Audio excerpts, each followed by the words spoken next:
Hi, I'm Danny with Tax 29 Tax Service. And I'm Andy. You know, Danny, the prices of everything keeps going up and up. Inflation. Well, at Tax 29, we said enough. We're keeping our pricing structure the same this year as what we had last tax season. So whether you file in one of our local offices or whether you file with us online at tax29.com, you'll get the same professional tax prep at affordable pricing along with year-round service. For a list of our pricing or to find out more, stop by one of our local offices or visit us at tax29.com.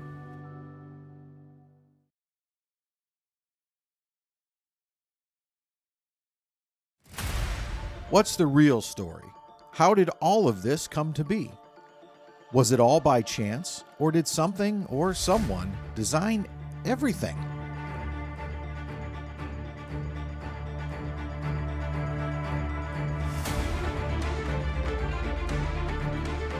Join us as we learn from our host, William Henry, and discover that the story of the Earth and our universe is really his story.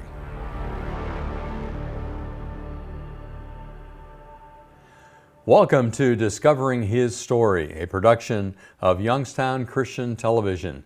In this program, we seek to integrate the biblical record with the secular historical record.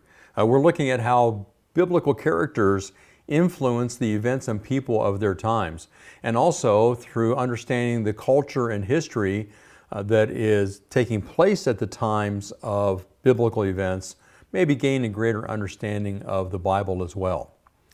We find ourselves in the period that we call ancient times.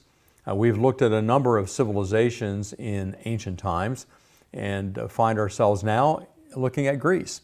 The last time we examined how the Greeks came into being and into some dominance in their part of the world, and also how the Persians sought to envelop Greece into their empire unsuccessfully.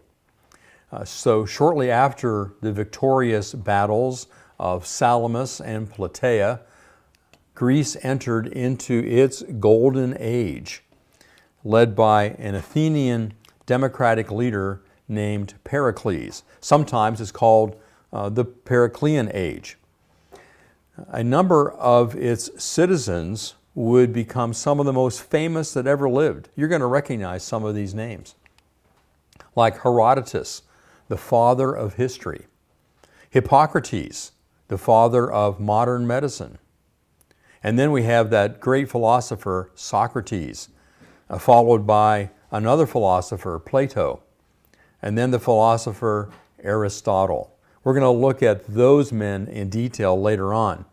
But right now we want to capture a sense of the greatness of this time period and the great men that came out of it.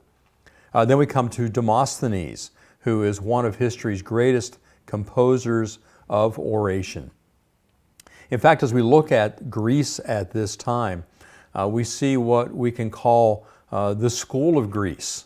That is the attitude that the Greeks had toward learning and education. And if we can summarize it in one word, it would be with the word excellence. They pursued excellence in the areas of thought. They pursued excellence in all the different aspects of art. They pursued excellence as they pursued scientific inquiry. They pursued excellence in the writing of literature. They pursued excellence in the writing and performing of drama.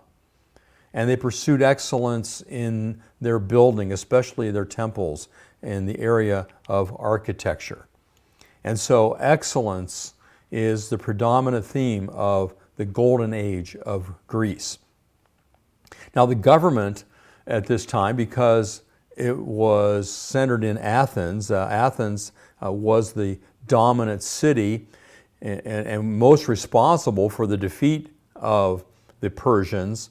And Athens had a democracy. And so democracy becomes the rule of the golden age. And democracy, as you remember from when we talked before about the different forms of government, means rule by the people. And in fact, every adult male citizen of Athens could vote and hold office. Now, a big bump in the road for this golden age, which kind of cut the Golden Age short in some ways was because two of the leading Greek city-states, which were Sparta, and their strength was based upon a land force, and Athens, and their strength was based upon a sea force, and Sparta and Athens began fighting between themselves. Their three armed conflicts are known as the Peloponnesian Wars. Sparta attempted to defeat Athens by going on the sea, building a navy with money they obtained from the traditional enemy Persia. So they attempted to beat Athens at their own game. Now, the causes of the Peloponnesian War can be summarized in the following. There was Spartan jealousy of Athens. Athens had come to be the predominant city-state in Greece. Sparta had always thought themselves as being the best city-state, and because they were so militaristic, thought they could beat anyone. But as a result of the Persian Wars, Athens had come out on top, and so there was jealousy of Athens. As a part of that, there was Spartan unhappiness at no longer having all the military glory in wake of the defeat of the Persians. There was also the Athenian bullying of its allies in neutral cities that offended Sparta. They didn't like how Athens was handling these different cities and were taking control over them. And then lastly, there was simply the conflict between competing political ideologies. Athenian democracy on the one hand, and Spartan militaristic oligarchy. So those are some of the causes, some of the main causes at least, of the conflict between Sparta and Athens. Now there were certain conditions that influenced the war as well. The Spartans were getting more and more suspicious and fearful of Athens' economic power and wealth, and were not happy with the 30-year peace that was agreed to between them and Athens. Several Greek states formed a Delian League in 478 BC in order to create and fund a strong navy which could be used against the Persians. Over the years, Athens converted the Delian League into an Athenian empire and used the navy as their own. So this increase in the Athenian military challenged the Spartans, as they were the sole military strength in Greece until then. Athens placed economic sanctions against Megara, an ally of Sparta. The Athenians had become power hungry and were very arrogant and were ready to capture the Greek mainland, which was home to Sparta's allies and was their turf. The growing hostility turned into a war when there was an insignificant event in the distant part of the Greek mainland which finally triggered the Peloponnesian War. So often in history, things build up, but it's a little event someplace that sparks the whole conflict, and so it is with the Peloponnesian War. We want to consider the fighters in this war. They're called hoplites. The hoplites were heavily armored infantrymen from tahupla, meaning tool or equipment. So their name comes from the fact that they carried tools. In this case, they carried tools of battle. They wore a bronze helmet, a breastplate, and what are called greaves, which are simply shin protectors. You think about your kids playing soccer. They wear those shin guards, and the greaves were similar to that, only a bit larger.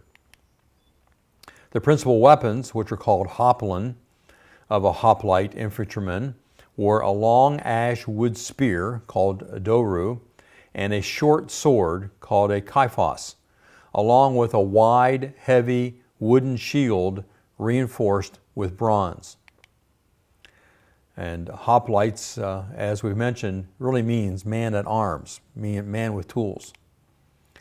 They were the main unit in a Greek army. Hoplite training was based more on working in numbers than individuality. You find a lot of armies in ancient civilizations that maybe trained individually, and they would go out into battle individually. But the hoplites were trained to work as units, and particularly in forming what was called a phalanx. Here are a couple pictures of Greek hoplites in the phalanx order. You can see that they are almost shoulder to shoulder with their spears out ahead of them and their shields with them. The hand would hold up one hand would hold up the shield and hold the spear with the other. They would push the spears between their shields, not only in the front line, but also from the line behind them. Their spears were long enough to go through. Every rank did this, and there would be a minimum of 6 ranks. The enemy would see a wall of shields and spears, and that would be rather daunting to face that as you're coming up to a battle. Once they met the enemy, the men in the back would push forward, which pushes everyone forward. Have you ever been in a small crowd and people in the back are pushing? You've got nowhere to go but forward. If a man died on a spear, his body would be flung around until the battle is over. So that's the fighting of the hoplites in a phalanx. Now let's look briefly at the timeline of events around the Peloponnesian War. In 460 to 445, there's the first Peloponnesian War. There are going to be several. In 445 to 431, the first war ended with a truce. Athens would maintain their empire of the sea, and the Spartans would maintain their empire on land. The Athenians were very strong at sea, and the Spartans were strong on land, as we've already mentioned before. In the war, the Spartans outnumbered the Athenians 2-1, but still ended up in a truce.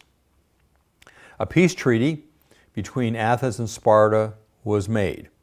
It dissolved after 14 years, even though it was supposed to last 30 years. In 431, the Second Peloponnesian War began. This was the main and the most significant of the two wars because it led to the collapse of Athens and the might of Sparta. One of the significant events that took place during this Second Peloponnesian War was a plague that struck Athens in 430 BC. And it claimed the life of Pericles. He died a year later in 429 BC. He was the leader of the Athenians, remember? In the first 2 years of the war, he was leading the Athenians in battle, and after he died, he was succeeded by Nicias.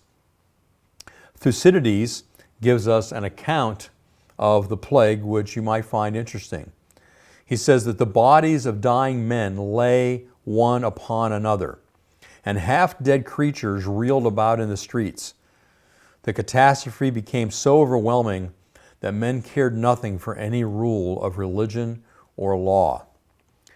Thucydides himself suffered from the plague and recovered, and was concerned with giving an accurate description of its symptoms and social consequences.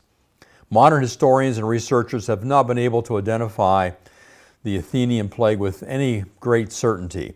Some believe it to have been typhus. Others think it could have been some form of influenza. One thing we do know is that it created a great thirst in the people, as illustrated by the picture on the right. We return now to the timeline. In 421 BC, the peace treaty of Nicias was signed. This treaty was signed because the sides thought they could wear each other down, but since they couldn't, they thought that would happen, but since they couldn't, they decided a treaty would be better, and Sparta could keep the land that it conquered. Athens could keep its allies and continental territories.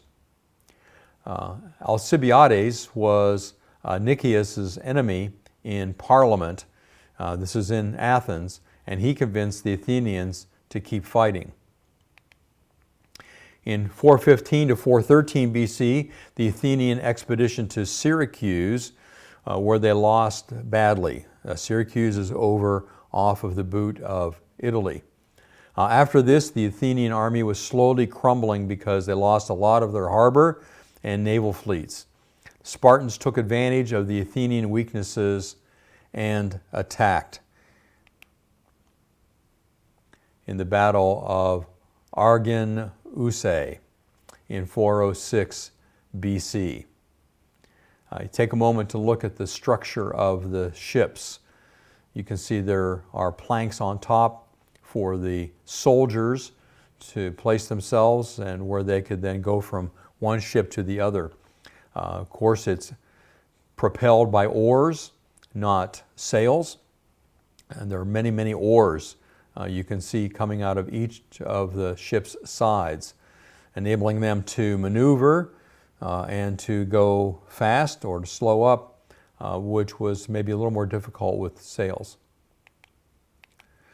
Well, Sparta came out ahead after these wars, in part due to some disastrous decisions by Athens. One of these was the condemning to death of 8 Athenian battle winners who had failed to rescue Athenians struggling in the water due to a stormy sea. Another mistake was to ignore the warning of Alcibiades, which resulted in the destruction of the Athenian fleet because the overconfident Athenians had gone ashore to dine. Alcibiades said, no, look, you've got to be more careful. You've got to watch. The Spartans may come. In early 405, the Spartan general Lysander captured the whole of the Athenian fleet. Alcibiades alone had foreseen the danger, but his advice had been ignored. With no fleet left, Athens tried desperately to win support from its few remaining allies, treating them with a level of respect and equality that would have been unthinkable only a decade before. Meanwhile, the Spartans blockaded Piraeus, which was the seaport of Athens, with a fleet of their own. The situation was hopeless. Athens' long road to self-destruction was at an end. They had imploded upon themselves. They destroyed themselves through their own attitudes and their lack of regard for warnings they received. As the assembly set up a series of show trials to punish their erstwhile leaders, a peace delegation set off for Sparta. The conditions were severe. Unconditional surrender was far more unusual in the ancient world than it has become in the 20th century, but by any standards, the terms amounted to total defeat. To their credit, the Spartans refused to enslave the whole population, as many of their allies desired. This was done because of the Athenian salvation of Greece during the wars against the Persian invasion. The Spartans remembered how the Athenians had defeated the Persians, had saved Greece, and so they did not treat them as harshly as they might have. Nevertheless, the starving Athenians had no choice but to accept the loss of their navy, the dismantling of their great walls and fortifications, and Spartan control of their foreign policy. So Athens finally surrendered. The Spartans were the new strength, and they, in fact, did restore democracy in 403 BC. The main effect of the war was the collapse of Athens, but the reinstatement of democracy under the Spartan rule was an unforeseen circumstance.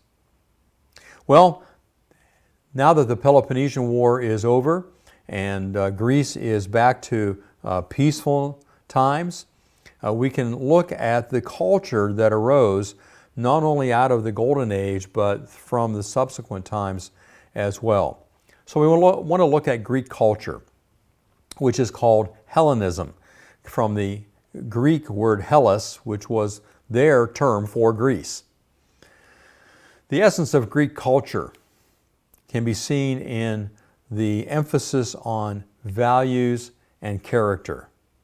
In Greek culture, there was an appreciation for beauty, freedom, justice, truth, and knowledge. In Greek culture, man was exalted with his creative spirit, his versatile talents, his thirst for knowledge, his physical ability, and his zest for life. There was respect in Hellenism for self-control, restraint, balance, and moderation. As the saying goes, nothing in excess and everything in proportion. And so there's much to be admired in the development of Greek culture.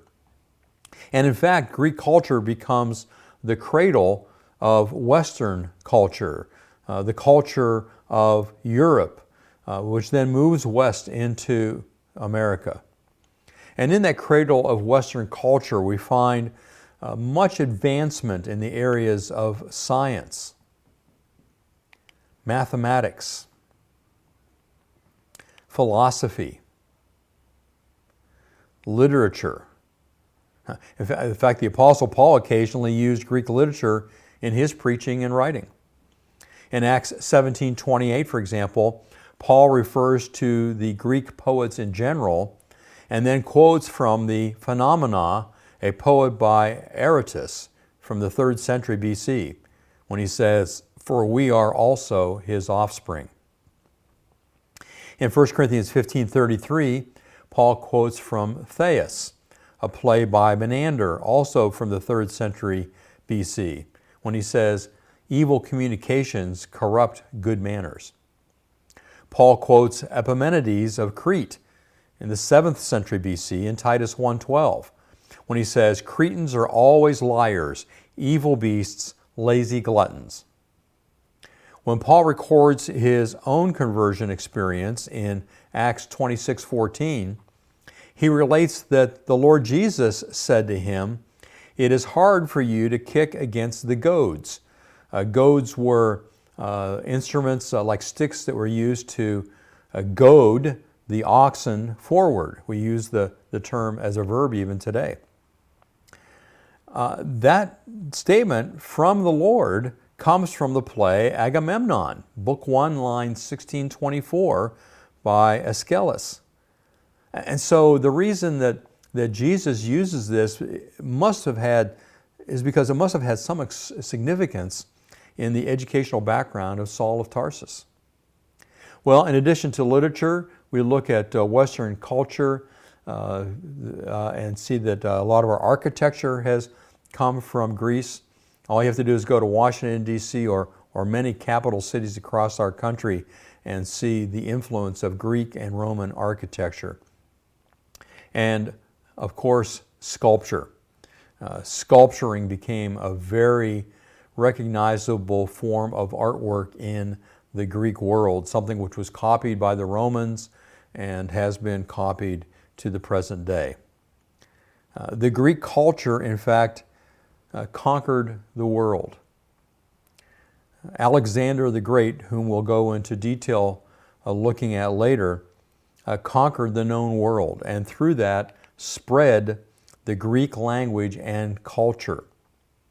When blended with the other cultures, the Greek culture formed a new culture called Hellenistic, which means like the Greek.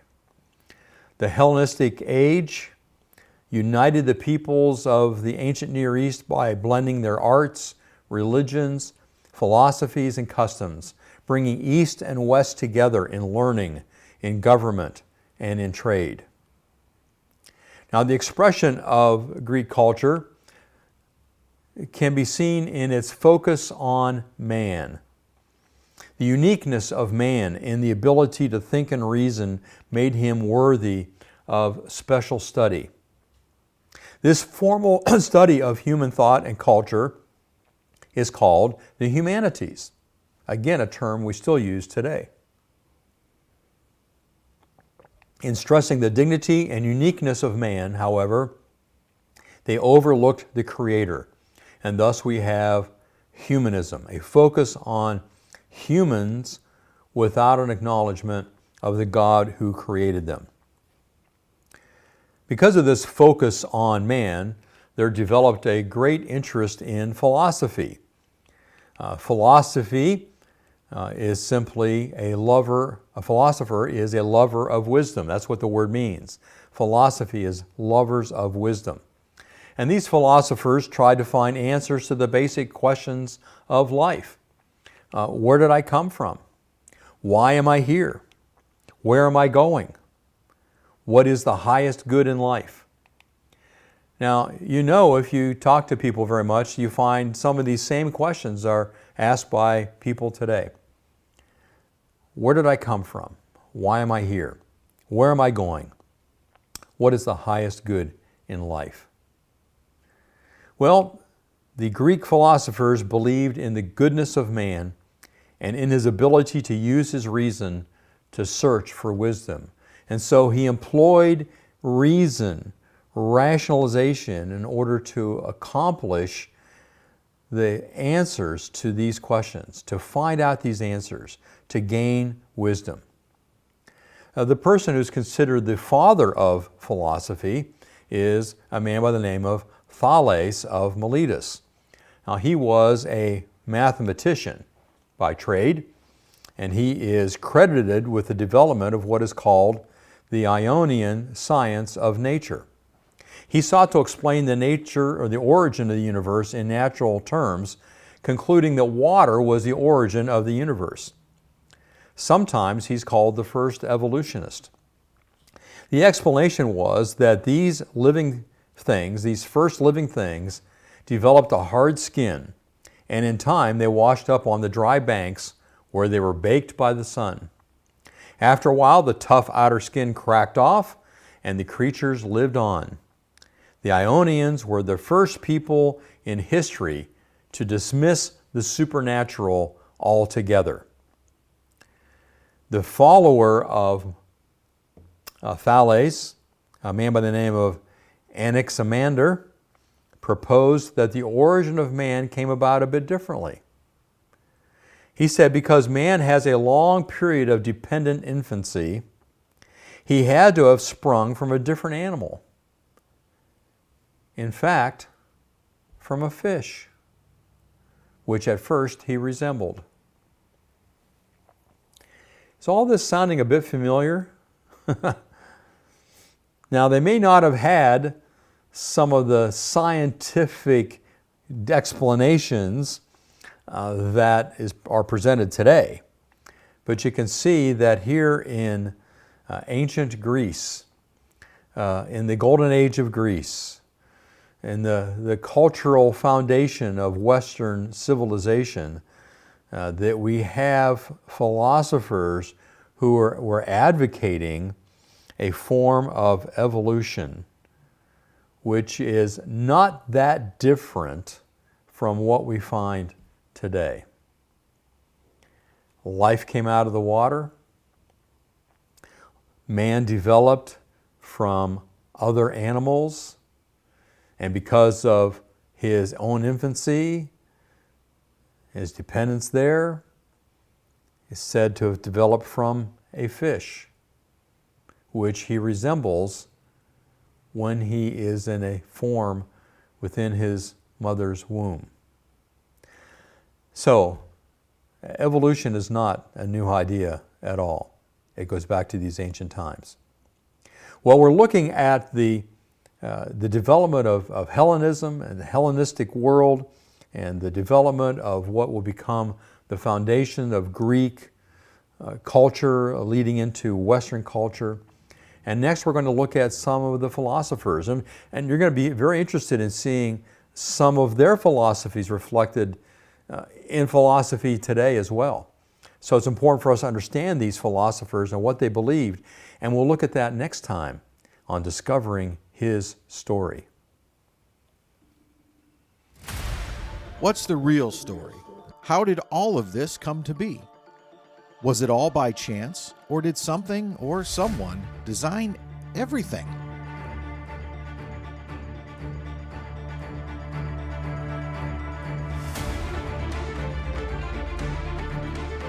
Join us as we learn from our host, William Henry, and discover that the story of the earth and our universe is really his story.